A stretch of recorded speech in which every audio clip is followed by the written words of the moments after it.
New car prices are so ridiculously high, it's ridiculous. What? What the fuck? More people are choosing to hold on to their old cars or buying used because buying a new car with the salary from 2010 is a joke. Got him! Got him! But what if you really want a new car? Because of that new car smell, and taking delivery of a new car is exciting. But because new car prices are so high and fuel is so expensive, you might be looking to buy a low-end fuel saver for getting around. Well, in this video, we'll be taking a look at one of the strangest new cars, the Hyundai Grand i10 sedan. Yes, Hyundai made a sedan of an i10, their smallest car. So I'll show you around it, show you what it actually is, and take it for a quick test drive. You're watching Car Fever.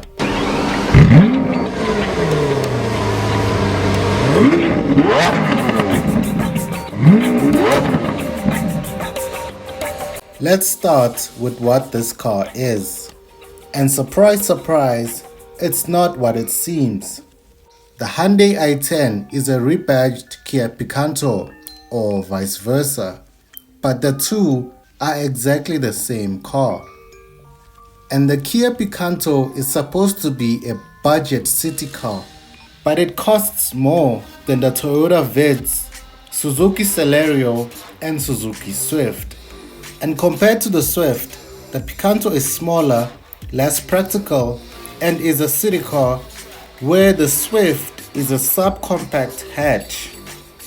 The i10 sedan starts at 292,000, or about 100 grand more than a Suzuki Swift, and 60 grand more than a Polo Vivo.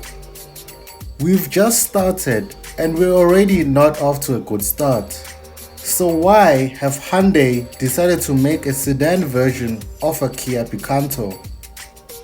Well, when SUVs and crossover became popular, sedans started to disappear, so a gap opened for manufacturers to make cheap sedans. But this isn't a real sedan. So why? Well, the Hyundai i10 is a more fancy version of a Kia Picanto. So Hyundai stretched out the back of an i10 to make even more money. So basically, it's an expensive version of a fancy version of an already overpriced car. Well, you got me. By all accounts, it doesn't make sense. On the outside, I'll admit, it does look slightly better than the Picanto. But on the inside, it might as well be a Tupperware factory. Everything is made out of some horrible, cheap-feeling plastic. At this price, I thought at least they'd have some better materials. But no, it's absolutely horrible. They spent the money outside on the LED lights and completely forgot about the inside. Well, at least it comes with a proper 1.2 liter 4-cylinder engine and not a horrible 1 liter 3-cylinder. So I took it on a quick test drive to see if it can redeem itself.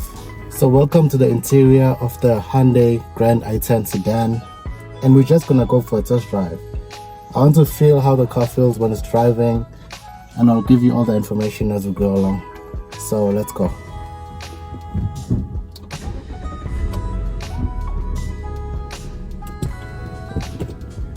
So if you've driven an i10 before, you know that everything in the car feels very light. From the steering input, to the clutch, to the accelerator pedal, it feels all very light. It's also user-friendly. It's very user-friendly, but it has no feel. Like you can't feel, it doesn't have the feel like something like a Suzuki. What I like about this car is It still has a traditional 4-cylinder engine. So it doesn't have a 3-cylinder like the hatchback does. This comes only with 4 cylinders. And because this car is very light, that 1.25 liter engine can really carry this car easily.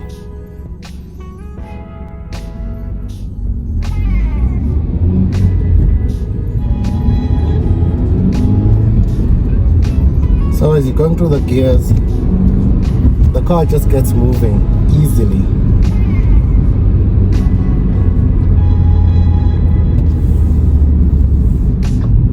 Despite modern cars having to fiddle with turbochargers, natural aspirated cars can still produce enough power to carry the car, like this 1.2 liter. In my very short drive, I discovered that apart from the engine, the rest of the car was very disappointing. It felt like an Uber all the way. The controls and inputs have zero feel. The gear shift was dull, the steering dead. The cabin transmits a lot of road noise and everything feels cheap and flimsy. Now, if this car was under 200,000, I would forgive it. But it's almost 300,000 starting, so I can't. But other YouTubers will say, it's great, it has a big boot, or great value for your money. But truthfully, it isn't. Despite it looking like a sedan, the boot is only 42 liters more than the hatchback. It's smaller than the boot of the Honda Amaze, Kia Pagaz, and Suzuki Ciaz. And if you're looking for a budget car, then it can't also be expensive. If you're looking for a sedan, then there's the Toyota Corolla Quest at around the same price as this, or anything else but not this. Not only do the other cars have a much bigger boot, but they are proper cars and not an Uber class ride. There's the Suzuki Ciaz, which is just as good as the Corolla but much better to drive. But if you're looking for the best budget car for your money, the Suzuki Swift is the one to have. So, what's the point of all this then? Well, before buying a car, really look at how much you're spending and pick the best one possible. Otherwise, you'll be stuck with this. A dreary, unremarkable, useless but expensive Tupperware of a car. Thank you for watching. 1, 2, 3 into the 4. Snoop Doggy Dogg and Dr. Dre is at the door, ready to make an entrance, so back on up. Before I have to pull the strap out the cut. Give me the microphone first so I can bust like a bubble. Compton and Long Beach together, now you know you in trouble, cause ain't nothing but a G thing, baby. Too low down G, so we crazy. Death Row is the label that pays me. Unfadable, so please don't try to fade.